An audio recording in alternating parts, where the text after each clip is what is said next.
Katanya minyak goreng itu gak baik untuk menggoreng karena lemaknya akan menjadi lemak jenuh kalau dipanaskan. Apa betul seperti itu? Kali ini saya akan bahas mengenai lemak tak jenuh itu apakah bisa menjadi lemak jenuh melewati proses tertentu. Simak setelah yang satu ini.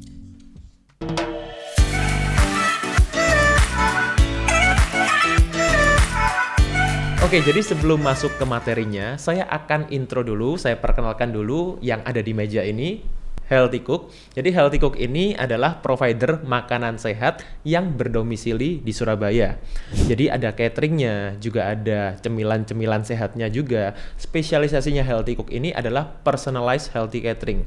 Maksudnya gimana? Bukan healthy catering yang biasa, tapi juga bisa menyesuaikan dengan kebutuhan tiap orang perorangan. Sesuai goalnya, sesuai kondisi kesehatannya, yang disesuaikan dengan kebutuhan masing-masing individu. Oke, sekarang kita akan masuk ke materinya. Halo Sobat Sehat, jumpa lagi bersama dengan saya Dr. Hans di channel kesayangan kita SB30 Health episode Panas.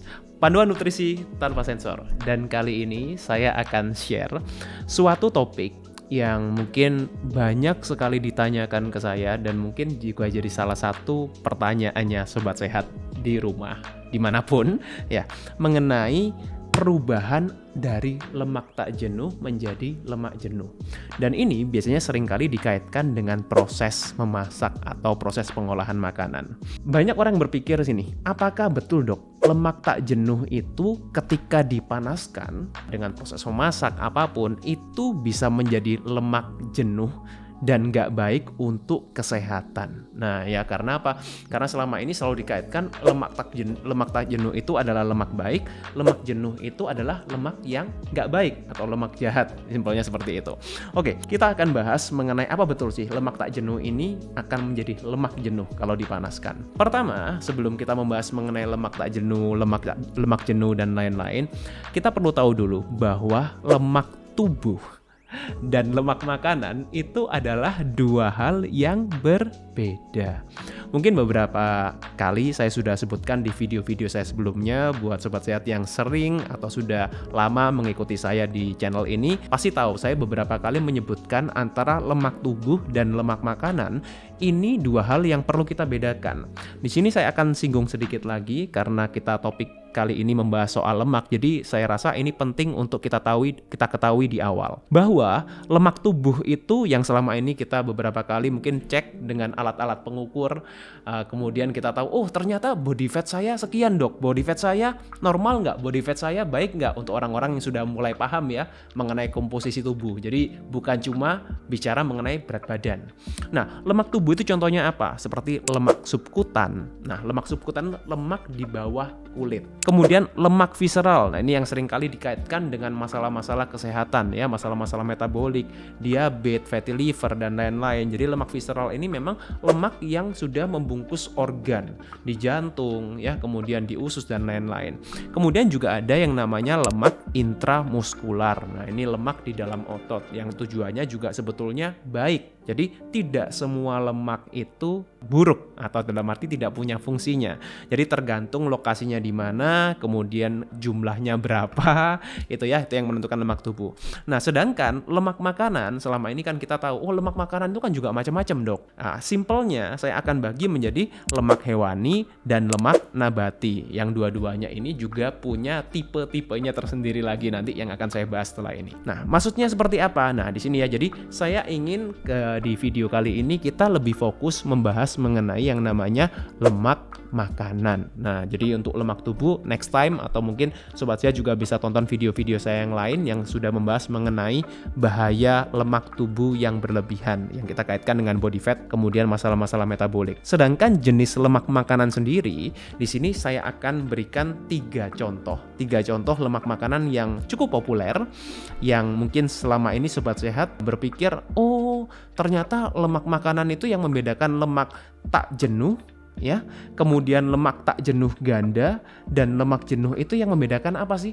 Karena selama ini kita kan berpikirnya oh ya udah pokoknya lemak yang sehat itu yang tak jenuh, lemak yang jahat itu lemak yang jenuh. Siapa yang masih berpikiran seperti itu? Boleh komen di bawah.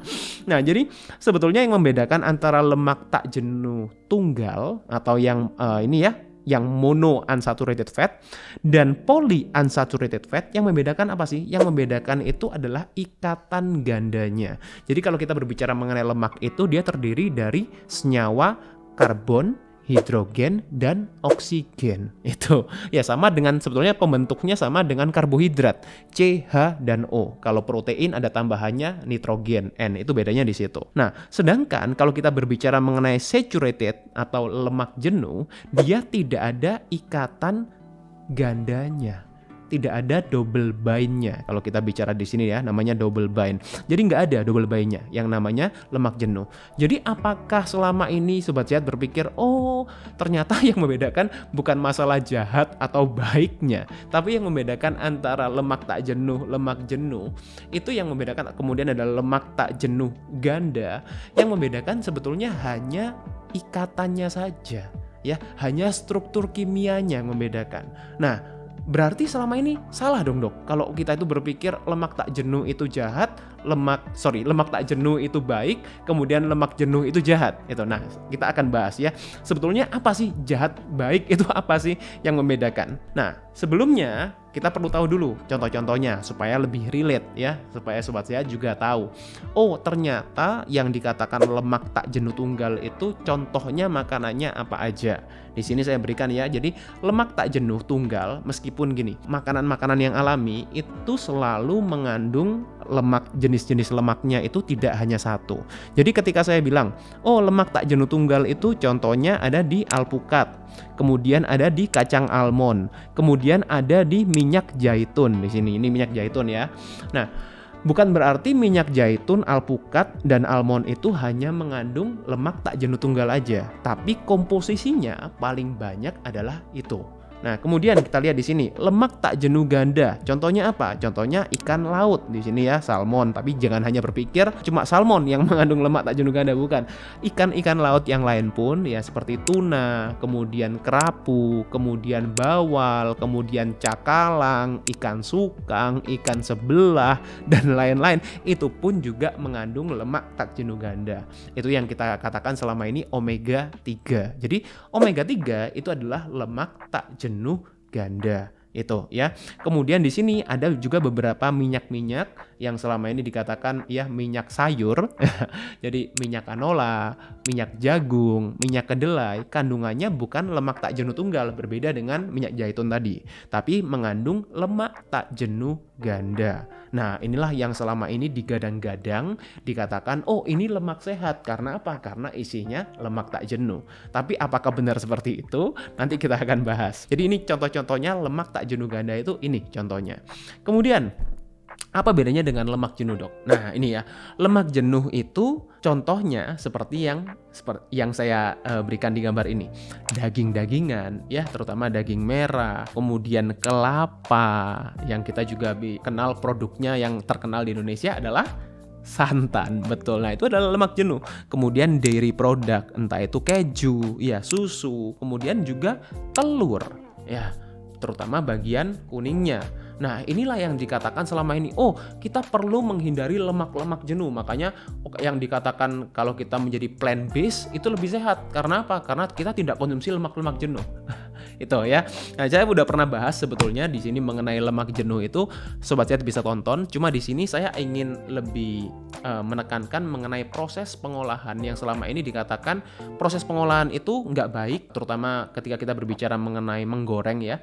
Karena ini dikatakan bisa mengubah dari lemak yang tak jenuh, kalau kita menggunakan minyak-minyak yang lemak tak jenuh tadi, menjadi lemak jenuh yang dikonotasikan selalu menjadi lemak jahat. Jadi ini adalah contoh lemak jenuh yang sudah terkandung secara natural di dalam makanan-makanan. Ada satu lagi lemak yang mungkin tadi tidak saya bahas di struktur kimia, karena ini adalah lemak yang sekarang banyak sekali kita temukan di makanan-makanan yang kita anggap makanan-makanan yang tempting, makanan-makanan yang enak. Nah contohnya seperti ini, kentang goreng, potato chips, atau mungkin chips-chips yang lain, chicken nugget, kemudian daging-daging olahan, ya, kemudian dressing salad, gitu, mayones, Thousand Island dan lain-lain. Nah inilah mengandung lemak trans. Nah, lemak trans ini sebetulnya tidak hanya lemak buatan, ada beberapa lemak trans yang alami, contohnya seperti CLA atau conjugated linoleic acid.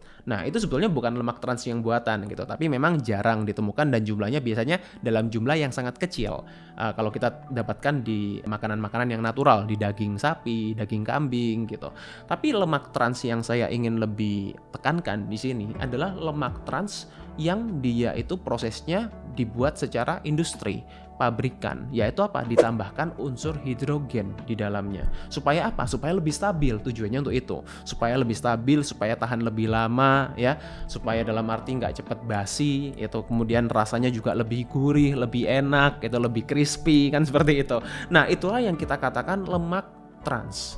Nah, kalau kita mau berbicara mengenai lemak jahat, nah inilah adalah lemak trans yang buatan ini yang kita katakan sebetulnya adalah lemak jahat. Nah, berarti yang tadi yang lemak tak jenuh, lemak kemudian tak jenuh ganda, apakah itu sebenarnya bukan lemak jahat dong? Oke, tunggu dulu ya, sabar dulu. Kita akan kupas tuntas kita jadi supaya sobat sehat ini bisa membedakan mana sih lemak yang baik, mana sih lemak yang nggak perlu kita konsumsi atau yang kita katakan lemak jahat tadi itu. Nah, jadi ini, kalau selama ini banyak sobat sehat sekali lagi masih berpikir, again ya, ini poin penting, tolong disimak, perhatikan benar-benar. Kalau sobat sehat sampai sekarang masih berpikir, oh ini lemak baik ya, kita kasih kelompok nih, kita kelompokkan menjadi dia klasifikasikan ini lemak baik dok, ini lemak jahat gitu, karena hanya dari masalah jenuh atau tak jenuh ganda, tak jenuh tunggal gitu, yang mana yang lebih baik. Nah, lemak baik ya itu bukan berarti selalu lemak tak jenuh, sedangkan juga lemak jahat itu tidak selalu lemak jenuh. Bahkan ada lemak trans tadi yang saya katakan, lemak trans yang alami itu pun juga tidak jahat. Nah, jadi esensinya itu yang perlu sobat sehat pahami dulu. Bahwa yang namanya ikatan kimia tadi, yang ikatan dia tidak ada ikatan gandanya, ada ikatan gandanya hanya satu, lebih dari satu. Itulah yang membedakan tak jenuh, kemudian tak jenuh tunggal, tak jenuh ganda, jenuh. Jadi dari ikatannya. Nah, sedangkan lemak trans tadi itu buatan manusia, buatan pabrik, industri, atau terkandung secara alami. Nah, jadi poinnya esensinya apa? Selama dia itu, kalau kita berbicara mengenai lemak trans ya, yang selama ini juga selalu orang bilang konotasinya buruk, ternyata ada kok lemak trans itu yang baik juga selama dia tidak dibuat oleh pabrik atau industri gitu. Nah, bagaimana dengan lemak jenuh dok? Oke, sekarang kita bahas ya mengenai lemak jenuh tak jenuh. Apa sih yang membuat dia itu jahat? Efeknya apa sih? Kenapa kok dikatakan jahat? Nah, di sini mungkin sobat sehat melihat apa ini? Nah, ini adalah pembuluh darah kita. Pembuluh darah kita yang saya ambil di sini adalah pembuluh darah arteri. Nah, apa? Arteri ini pembuluh darah yang paling besar. Ibaratnya kalau kita ngomong jalan, ini adalah jalan yang jalan intinya nih, jalan protokolnya nih. Jalan protokol kita ada di mana? Di mana-mana di dalam tubuh kita, ada di jantung, ada di otak ya, kemudian ada di bagian ekstremitas kita, di tangan, di kaki dan lain-lain. Masalahnya apa sih? Sekarang banyak orang itu yang punya masalah pembuluh darah. Sudah saya bahas di video yang kemarin ini ya. Yang belum nonton bisa tonton video ini. Kemarin udah saya bahas mengenai cara membersihkan pembuluh darah. Nah, ini berkaitan ya. Berkaitan apa? Berkaitan dengan pola makan. Karena apa? Karena setiap hari kita makan. Ada orang yang makannya sehari 3 kali, ada yang 5 kali, ada yang 7 kali. Kan gitu. Nah, semakin banyak kita makan, berarti semakin banyak potensi kita untuk punya masalah di pembuluh darah. Simpelnya seperti itu. Nah, kenapa ini dikatakan lemak jahat itu berhubungan dengan pembuluh darah? Ya, karena tadi itu. Karena lemak yang jahat tadi itu, ya yang saya akan beritahu kenapa dia jahat nanti, itu bisa menyebabkan peradangan di pembuluh darah. Ya, peradangan di pembuluh darah. Peradangan itu apa sih dok? Peradangan itu gampangnya adalah luka. Luka itu bisa kecil, bisa besar. Luka kecil pun kalau terjadi berulang-ulang kali, nah ini juga bisa menyebabkan dia masalah. Itu yang kita katakan adalah peradangan kronis, itu dalam jangka waktu yang lama. Nah, ketika ada peradangan, kemudian apa? Kemudian kolesterol ke sana, ya kan? Kolesterol ke sana itu apa? Untuk nambah lukanya. Nah, ketika kita dalam arti belum sembuh lukanya, kita tambah luka lagi, nambah lagi kolesterol di sana. Lama-lama kolesterol menumpuk. Kalau kolesterol sudah menumpuk, penyumbatan pembuluh darah. Karena apa? Karena kolesterol itu dia mempersempit pembuluh darah kita. Tapi penyebabnya karena apa? Karena luka di pembuluh darah yang kita buat sendiri. Itu. Jadi sebetulnya kolesterol itu adalah manifestasinya, akibatnya dari pembuluh darah yang terluka. Berarti PR-nya selama ini apa? Bukan kita berpikir bagaimana kita menurunkan kolesterol. Karena kan selama ini orang pola pikirnya seperti itu ya. Jadi, wah kolesterol banyak. Nah, berarti sekarang yang kita lakukan adalah menurunkan atau mengurangi kolesterol dengan obat-obatan, dengan suplemen dan lain-lain, misalnya seperti itu. Nah, sebetulnya yang penting untuk dipikirkan atau penting untuk diperhatikan adalah bagaimana supaya membuat pembuluh darah kita supaya tidak luka berkali-kali, kan gitu. Nah, jadi lemak jahat itu salah satu kontribusi yang terbesar adalah dia bisa menyebabkan peradangan atau luka di pembuluh darah. Itulah kenapa dia dikatakan jahat. Bisa bikin masalah jantung, stroke, ya, kemudian masalah-masalah pembuluh darah yang lain, itu ya, yang sudah pernah saya bahas di video ini. Jadi yang bikin lemak jahat itu apa dong? Oke, ya, jadi sekarang gini. Kalau kita katakan tadi lemak tak jenuh atau lemak jenuh, dua-duanya bisa berpotensi menjadi lemak jahat. Jadi jangan berpikir bahwa lemak tak jenuh itu pasti baik. No, lemak tak jenuh pun baik dia tunggal kayak ganda kayak atau lemak jenuh tadi itu semuanya berpotensi menjadi lemak jahat. Bila mana apa? Oke, kita bahas di sini. Pertama adalah mengenai yang saya mau bahas adalah proses pembuatannya. Di mana proses pembuatan ini memang macam-macam, ya, macam-macam proses pembuatan minyak. Kalau kita bilang minyak cooking oil, minyak untuk memasak, minyak untuk menumis dan lain-lain ya. Proses pembuatan ini yang saya selalu katakan ini yang perlu kita hindari adalah yang prosesnya itu refine atau refinasi. Jadi ingat ya, minyak apapun yang mengalami refinasi itu adalah bisa berpotensi menjadi lemak jahat tadi. Ya, kalau saya boleh menggunakan konotasi kata jahat itu. Jadi proses pembuatannya apa? Ya ini namanya adalah RBD. Ya, RBD. Nah, RBD itu singkatan apa? Pertama R-nya adalah refine. B-nya adalah bleaching. D-nya adalah deodorizing. Nah, jadi semua minyak-minyak yang kalian temukan di rak supermarket itu, kalau itu adalah refinasi, ya, minyak refinasi. Biasanya minyak refinasi yaitu minyak-minyak sayur itu yang paling banyak ya selama ini, meskipun juga ada juga minyak kelapa yang juga direfinasi juga. Jadi kalau yang tidak refinasi itu yang apa sih dok? Yang tidak direfinasi itu adalah yang sistemnya biasanya ya, yang paling saya sarankan adalah melalui metode cold press. Proses pembuatannya ya. Jadi cold press itu apa? Tidak melalui proses refinasi itu atau extra virgin atau virgin. Itu tadi extra virgin, virgin, cold press itu adalah suatu penanda bahwa dia tidak melalui proses refinasi. Yang lain dari itu berarti refinasi. Simpelnya seperti itu. Jadi refine atau refinasi itu dia menggunakan yang namanya bahan kimia diekstrak dengan bahan kimia yang namanya solvent. Ya, solvent, heksen itu ya. Nah, itu adalah dia ditambahkan bahan kimia. Itulah yang membuat dia nggak baik. Kemudian di bleaching. Bleaching itu apa? Banyak orang udah tahu ya. Jadi bleaching ada yang bilang bleaching rambut, bleaching gigi. Ya sama konsepnya. Apa? Dia membuat menghilangkan pigmentasinya yang membuat warnanya itu jadi jernih. Nah, kalau orang-orang melihat minyak jernih kan mereka berpikir wah ini bersih nih, sehat nih. Ya secara psikis orang berpikirnya seperti itu. Deodorizing itu yang di-remove ya, yang diambil adalah baunya. Jadi dia benar tidak berbau, kemudian tidak berwarna. Nah, itulah yang kita katakan, wah minyak kalau jernih nggak berbau, ini minyak sehat. Apakah betul seperti itu? Nah, kalau dia nggak berbau, kemudian dia tidak berwarna, warnanya jernih tapi melewati proses RBD ini, nah sebetulnya itu bukan lemak yang sehat, bukan minyak goreng yang sehat itu. Nah, yang kedua adalah proses pengolahannya yang tadi saya katakan ya. Jadi proses pengolahan itu yang paling saya sarankan untuk dihindari. Kalian mau pakai minyak apapun, sekalipun yang tadi yang tidak direfinasi, yang cold press ya. Jadi udah dok pakai minyak yang cold press nih, extra virgin gitu. Nah, tapi kalau proses pengolahannya digoreng, nah inilah yang membuat menjadi minyaknya jadi lemaknya lemak jahat. Oh jadi betul dong dok. Kalau kita katakan oh lemaknya jadi lemak jenuh. Nah tadi kan saya udah bilang ya, yang membuat dia nggak baik itu bukan karena jenuhnya, tapi karena proses menggorengnya. Nah terus kalau memang dia bukan karena berubah jadi lemak jenuh, terus apa dong yang menyebabkan dia itu menjadi jahat? Itu. Nah, pertanyaannya. Nah, jawabannya adalah menyebabkan peradangan karena dia lemaknya ini teroksidasi.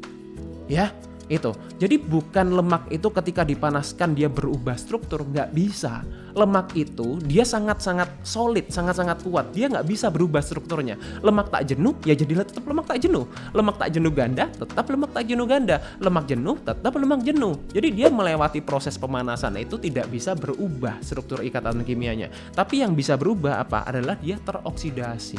Nah, lemak yang teroksidasi inilah yang menyebabkan peradangan di pembuluh darah. Masih ingat kan tadi yang gambar yang saya tampilkan sebelumnya? Nah, itu yang dia bikin luka di pembuluh darah. Karena apa? Karena melewati proses pemanasan suhu tinggi, di mana proses pemanasan suhu tinggi ini memang tergantung dari jenis minyaknya. Karena saya paling sering menyarankan antara dua jenis minyak ini ya, yang paling gampang kita dapatkan di Indonesia. Pertama adalah minyak zaitun atau olive oil. Yang kedua adalah coconut oil. Ya, dua-duanya ingat ya tadi, pilih yang extra virgin atau yang virgin. Karena dia melalui metode cold press, bukan yang RBD tadi.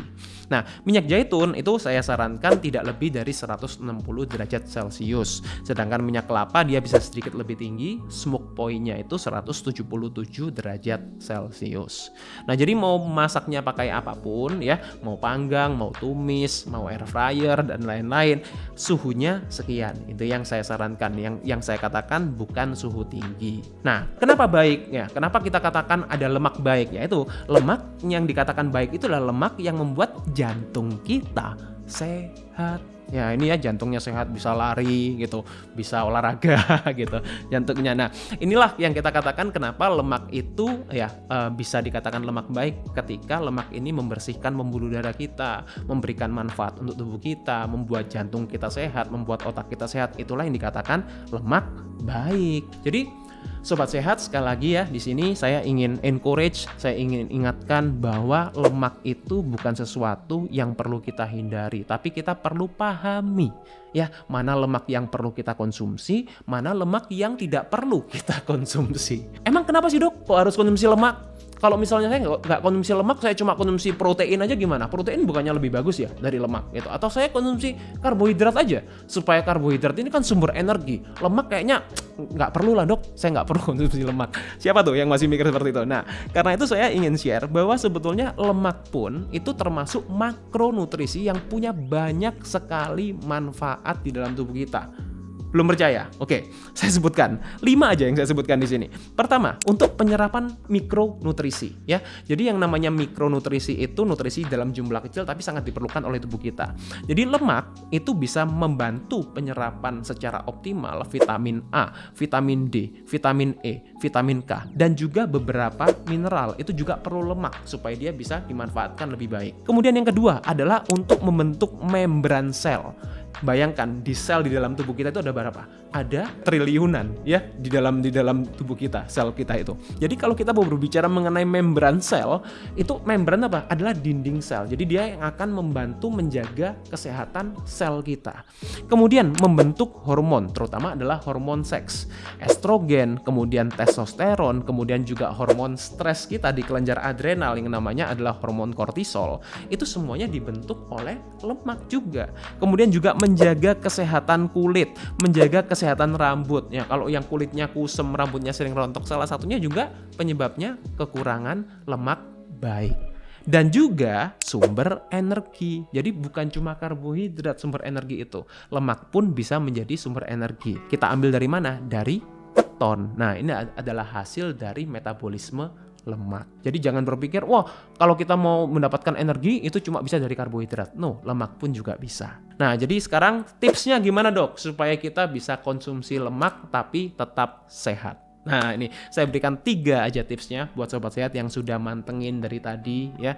Yang pertama adalah poinnya pilih lemak yang alami. Yang saya katakan tadi prosesnya non-refine tanpa melalui proses refinasi RBD tadi. Baik itu lemak tak jenuh maupun lemak jenuh nggak ada masalah. Ya, lemak tak jenuh tadi contohnya apa? Alpukat atau minyak alpukat. Memang di Indonesia mahal ya, makanya saya sarankan minyak zaitun tadi. Kemudian lemak jenuh, minyak kelapa tadi yang melalui proses cold press atau yang virgin coconut oil. Nah, itu adalah lemak yang alami. Bahkan lemak-lemak hewan, contohnya seperti telo, kemudian butter, kemudian ghee, bener-bener butter ya, bukan yang butter separuh margarin, bukan ya, bener-bener butter. Itu adalah lemak hewani yang juga sebetulnya juga baik, lemak alami. Itu. Jadi yang non-refined ini adalah lemak-lemak yang bisa kalian pilih untuk memasak atau mungkin untuk dressing dan lain-lain. Yang kedua adalah proses pengolahannya. Tadi saya ingatkan ya, temperaturnya itu perlu kita jaga, sesuaikan dengan masing-masing jenis minyak yang kalian pakai. Temperaturnya dijaga supaya tidak terlalu tinggi. Kemudian metodenya, tadi yang saya katakan metodenya apa? Simpelnya gini deh, jangan digoreng. Ya, digoreng itu konteksnya adalah deep frying ya. Deep frying karena beberapa orang bilang tumis itu juga goreng. No, yang saya tekankan di sini, goreng itu adalah deep frying. Dan yang ketiga terakhir adalah proses penyimpanannya. Ini juga penting, kemasannya seperti apa ya. Kalau kalian beli, diperhatikan. Saya biasanya akan paling sarankan di botol kaca, itu paling oke. Kemudian juga suhunya, ya suhu ini maksudnya suhu di ruangan untuk nyimpan itu jangan yang terlalu panas gitu ya. Suhu ruang secara umum oke. Kemudian juga waktunya menyimpannya jangan terlalu lama, karena yang namanya minyak-minyak yang alami ini juga ada masa expirednya, biasanya juga relatif lebih cepat gitu. Jadi proses penyimpanan, pengolahan, dan pemilihan itu adalah yang paling penting untuk mendapatkan konsumsi lemak yang bisa membuat tubuh kita sehat. Semoga dari video ini Sobat Sehat jadi lebih paham sekarang ya apa sih yang membedakan antara lemak baik dan lemak jahat dan bagaimana kita bisa mendapatkan manfaat yang optimal untuk kesehatan kita dari konsumsi lemak. Semoga bermanfaat, stay fit and stay healthy. See you. Jadi yang bikin lemak jahat itu apa dok? Oke, pertama adalah mengenai yang saya mau bahas adalah proses pembuatannya. Di mana proses pembuatan ini memang macam-macam, ya macam-macam proses pembuatan minyak. Kalau kita bilang minyak cooking oil, minyak untuk memasak, minyak untuk menumis dan lain-lain ya. Proses pembuatan ini yang saya selalu katakan ini yang perlu kita hindari adalah yang prosesnya itu refine atau refinasi. Jadi proses pembuatannya apa? Ya ini namanya adalah RBD. Ya, RBD. Nah, RBD itu singkatan apa? Pertama R-nya adalah refine, B-nya adalah bleaching, D-nya adalah deodorizing. Nah, yang kedua adalah proses pengolahannya yang tadi saya katakan, ya. Tapi kalau proses pengolahannya digoreng, nah inilah yang membuat menjadi minyaknya jadi lemaknya lemak jahat.